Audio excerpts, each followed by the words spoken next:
Hi guys, good morning. This is your CDW and the Mamboleños vlogger.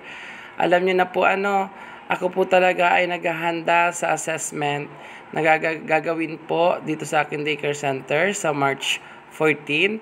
Kaya po ang inyong lingkod ay nag-uutay-utay na po maglagay ng mga designs and ng mga corners sa ating daycare center.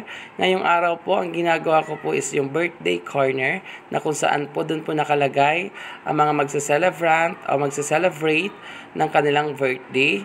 Makikita nyo guys yan, pinabilog ko dyan yung mga balloons. Nagprint ako ng 12 balloons for January to December.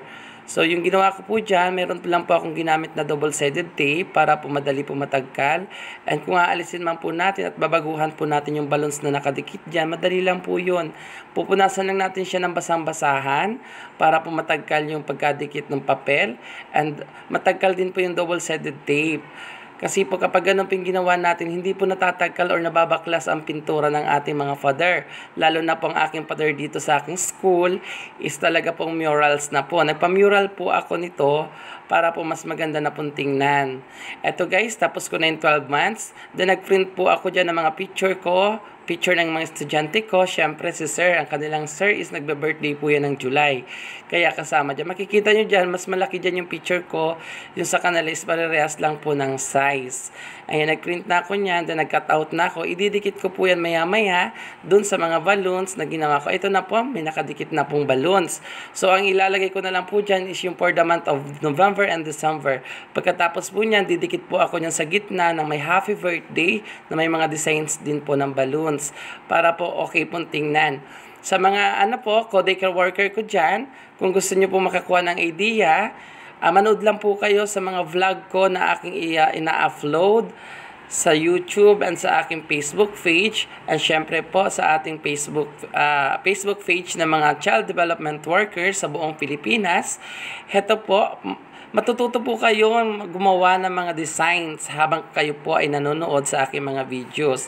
Ito po talaga yung goal ko na magbigay po ng idea sa mga daycare worker ko ng sample or ideas kung paano po ba nila gagawin, or kahit po sana gayahan na lang po ang aking ideas na maibibigay sa inyo. So na hirap nga ako dyan magbaklas ng mga ng double-sided tape sa likod ng aking ginawa. Pero mas madali naman talaga. Mas maganda ang kapit niya kaysa naman dun sa magamit tayo ng Elmer's glue. Pag nagtuyo yun, sira din yung natin, yung dingding natin, yung wall ng ating school. Kasi nga, ayun, magdudumi yung yung kulay nung sa pintura. Pero kapag double-sided tape, babasain lang natin, natatagkal po yun. Eto guys, malapit ko na siyang madikit. Nakikita nyo, nagbago ko ng posisyon kasi nga masakit sa likod. Ganyan talaga ang buhay natin mga CDW. Dapat ang mga daycare worker ay malikhain po talaga. And nandiyan po yung creativeness nila. Kaya dapat talagang nag-iisip tayo kung ano po yung ikagaganda ng ating daycare center. So guys, hanggang dito na lang po ang aking videos at anong pagbigay po ng mga idea kung paano po ba pagandahin or kung paano po ba gumawa ng mga corners sa ating mga daycare center. So guys, hanggang dito na lang, and salamat po sa panonood, and I love you all. Bye guys, salamat sa panonood.